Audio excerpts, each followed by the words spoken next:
हाय everyone, मैं हूँ Ratna, spiritual seeker, practitioner of occult science, जिसमें numerology, astrology, counselling, sound healing, crystal, ये सारे सब्जेक्ट्स आ जाते हैं। इससे रिलेटेड यदि आपको कोई भी गाइडेंस चाहिए या जानकारी चाहिए तो आप मुझसे अपॉइंटमेंट बुक कर सकते हैं। तो चलिए आज का टॉपिक शुरू करते हैं। तो मेरा आज का टॉपिक है कि किसी के भी शुभ कार्य में नकारात्मकता ना फैलाएं। जी हाँ, ये जाने या अनजाने में कभी ना कभी हम ऐसी गलती कर लेते हैं कि किसी, वैसे ये थॉट मेरा नहीं है, ये जो थॉट है ये डॉक्टर शालिनी मैम का है। लेकिन जब मैंने इस थॉट पर मनन किया, चिंतन किया, तो सचमुच में जो उन्होंने कहा वो बिल्कुल सत्य कहा है। अब हम इसको इस प्रकार सोच सकते हैं, देखिए किसी की भी शादी हो रही है और तो वो शादी जो है उसकी तैयारी एक दिन में तो होती नहीं है। 6 महीने, साल भर, 2 साल जो है उस शादी की तैयारी करने में जो वो व्यक्ति है, जो माता पिता है या जो लड़की है, लड़का है, वो सारे जो तैयारी करने में लगे रहते हैं।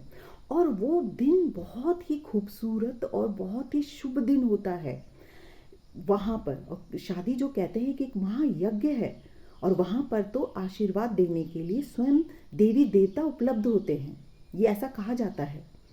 तो उसी माहौल को जब कोई व्यक्ति या हम लोग खराब करते हैं, उनके अच्छे माहौल को, तो आप समझ जाइए कि ये एक खतरे की घंटी है। यानी कि अब आपकी लाइफ में प्रॉब्लम्स आने लग जाएंगे।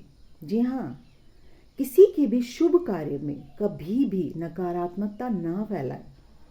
अगर आपको कोई ऐसा व्यक्ति दिख रहा है तो उसको मना कीजिए, या अगर आप खुद ऐसा कर रहे हैं तो उस वक्त आप सोचिए कि आप ये क्या कर रहे हैं, किसी के भी कार्य को खराब कर रहे हैं।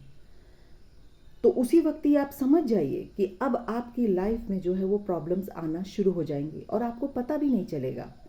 क्यों? क्योंकि एनर्जी कभी भी मरती नहीं है, ये हमेशा एनर्जी जो है वो ट्रांसफ़र होती है।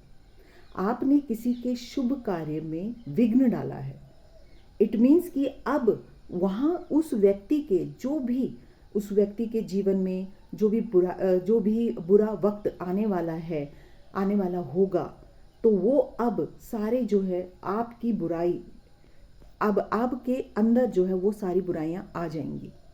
वो सारी जो चीज़ें हैं अब आप कैरी करेंगे उन सब चीज़ों को। इसीलिए कृपया करके कभी भी किसी के भी शादी, फंक्शन या कोई भी शुभ कार्य में नकारात्मकता ना फैलाएं। वहाँ पर हमें बहुत सारी चीज़ें, जब देखिए, जब कहीं पर भी 5 या 6 से लोग ज़्यादा की गैदरिंग होती है, वहाँ पे इकट्ठे होते हैं, तो कुछ ना कुछ चीज़ों की कमी ज़रूर रह जाती है। तो कोई बात नहीं, हर कोई चीज़ जो है वो 100% या हमारे अपने मुताबिक नहीं होती है। तो कोई बात नहीं, उस सब चीज़ों को अवॉइड कीजिए। आप वहाँ पर आए हैं, उन्होंने आपको इनवाइट किया है, अच्छे से खाइए पिए, इंजॉय कीजिए, वो भी माहौल को इंजॉय कीजिए, उसको ख़राब करने की कोशिश मत कीजिए। जाने अनजाने में ये सब गलतियाँ कर लेते कि वहाँ पर खाना अच्छा नहीं बना, दूल्हा दुल्हन के हम जो हर किसी को वहाँ पे हम जज करने लग जाते हैं। दुल्हन को हम जज करने लग जाते हैं कि वो किस तरीके से तैयार हुई है, अच्छी नहीं लग रही है। वो उनका स्पेशल डे है, वो उस स्पेशल डे के कहते हैं ना कि हीरो और हीरोइन है, उनको उस मोमेंट को जीने दीजिए। वो उनकी ज़िंदगी का एक टर्निंग पॉइंट है, तो अपना आशीर्वाद उनको दीजिए, न कि वहाँ पर जाकर के नकारात्मकता फैलाइए। क्योंकि अगर आप नकारात्मकता फैलाएंगे तो लेकर के भी आप अपनी ज़िंदगी में नकारात्मकता ही लेके जाएंगे।